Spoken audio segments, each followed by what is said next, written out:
पंतप्रधान नरेंद्र मोदी बोलतायत, थेट जाऊयात.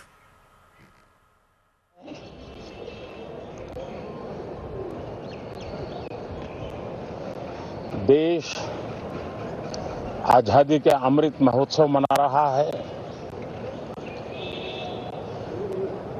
हिंदुस्तान में चारों दिशाओं में से इस आजादी के अमृत महोत्सव के निमित्त रचनात्मक, सकारात्मक, जनहित के लिए, राष्ट्रहित के लिए सामान्य नागरिक अनेक कार्यक्रम कर रहे हैं, कदम उठा रहे हैं और आजादी के दीवानों ने जो सपने देखे थे उन सपनों को पूरा करने के लिए सामान्य नागरिक भी इस देश का अपना कोई न कोई दायित्व निभाने का प्रयास कर रहा है. ये खबरें ये अपने आप में भारत के उज्जवल भविष्य के लिए शुभ संकेत है. कल हमने देखा है, पिछले दिनों संविधान दिवस भी नए संकल्प के साथ संविधान के स्पिरिट को चरितार्थ करने के लिए हर किसी के दायित्व के संबंध में पूरे देश ने एक संकल्प किया है. इन सब के परिप्रेक्ष्य में हम चाहेंगे,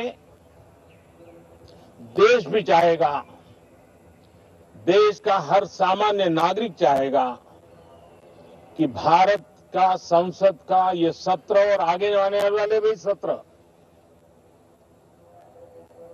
आजादी के दीवानों की जो भावनाएं थी, जो स्पिरिट था, आजादी के अमृत महोत्सव का जो स्पिरिट है, उस स्पिरिट के अनुकूल संसद भी देश हित में चर्चाएं करे,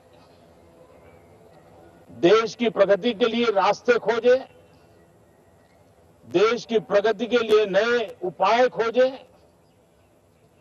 और इसके लिए ये सत्र बहुत ही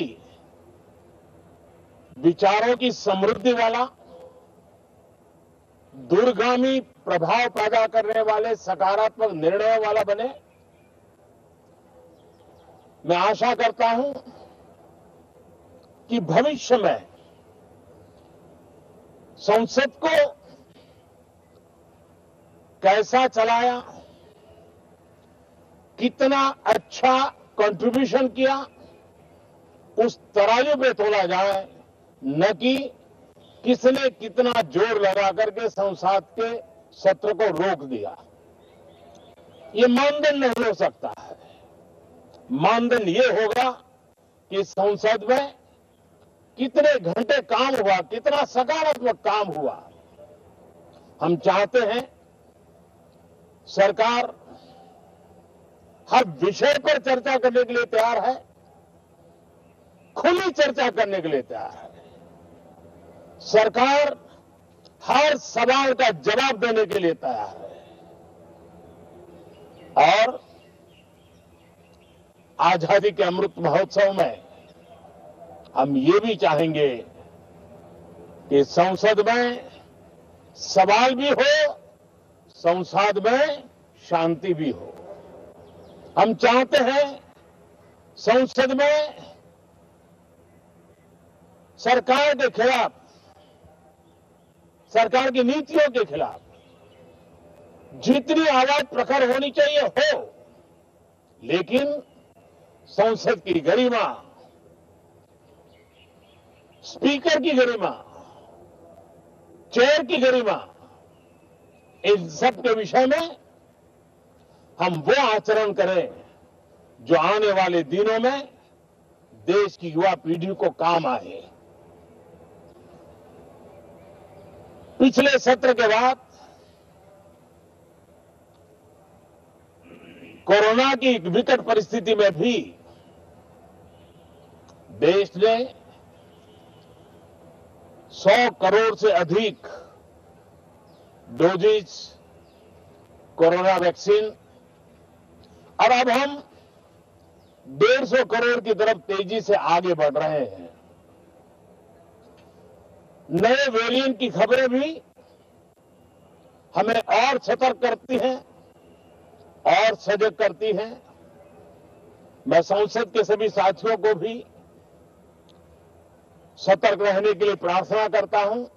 आप सभी साथियों को भी सतर्क रहने के लिए प्रार्थना करता हूं, क्योंकि आप सबका उत्तम स्वास्थ्य, देशवासियों का उत्तम स्वास्थ्य ऐसी संकट की घड़ी में हमारी प्राथमिकता है। देश के 80 करोड़ से अधिक नागरिकों को इस कोरोना काल के संकट के में और अधिक तकलीफ न हो, इसलिए प्रधानमंत्री गरीब कल्याण योजना से अनाज मुफ्त में देने की योजना चल रही है। अब इसे मार्च 2022 तक समय आगे कर दिया गया है। करीब 2,60,000 करोड़ रुपए की लागत से 80 करोड़ से अधिक देशवासियों को गरीब के घर का चूल्हा जलता रहे, इसकी चिंता की गई है। मैं आशा करता हूं कि इस सत्र में देश हित के निर्णय हम तेजी से करें, मिलजुल करके करें, सामान्य मानवीय की आशा अपेक्षाओं को पूर्ण करने वाले करें, ऐसी मेरी अपेक्षा है। बहुत बहुत धन्यवाद। तर पंतप्रधान नरेंद्र मोदी ही संसद अधिवेशन सुरू होण्यापूर्वी जनतेला संबोधित करत होते। सरकार प्रत्येक प्रश्नाचं उत्तर देण्यास तयार आहे, खुली चर्चा व्हायला हवी असं यावेळेला पंतप्रधान नरेंद्र मोदी यांनी म्हटले। संसदेमध्ये विकासाबाबत चर्चा व्हावी असंही त्यांनी यावेळेला आवाहन केलेलं आहे। सोबतच सध्या जगभरात ज्या नव्या कोरोनाच्या व्हेरिएंटबाबत धुमाकूळ घातलेला आहे, चिंता वाढलेली आहे, त्याबाबत सुद्धा पंतप्रधान नरेंद्र मोदी यांनी आता वक्तव्य केलेलं आहे। मराठ्यांची तळपती तलवार म्हणजे